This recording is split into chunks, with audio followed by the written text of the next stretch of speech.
திமிர் பிடித்த சேவல்.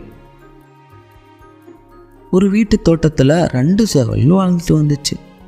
அந்த 2 சேவலில் ஒன்று ரொம்ப பலசாலியாகவும் இன்னொன்று கொஞ்சம் பலம் குறைஞ்சதாகவும் இருக்கும்.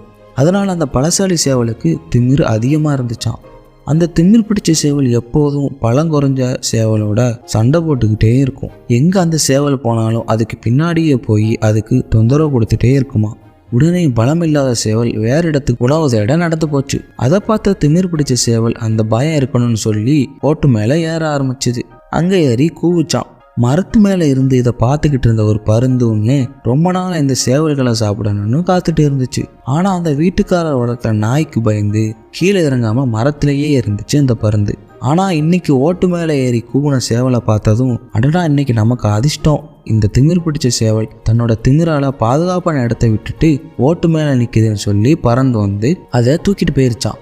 அப்போதான் அந்த திமிர் பிடிச்ச சேவலுக்கு புரிஞ்சுதான் தன்னை விட பலசாலியானவங்கள இருக்கத்தான் செய்கிறாங்கன்னு. தனக்கு பலம் இருக்கிறதுனால பலம் குறைஞ்ச சேவலை தொந்தரவு செஞ்சதுக்கு தனக்கு சரியான தண்டனை கிடைச்சிச்சுன்னு வருத்தப்பட்டுச்சு.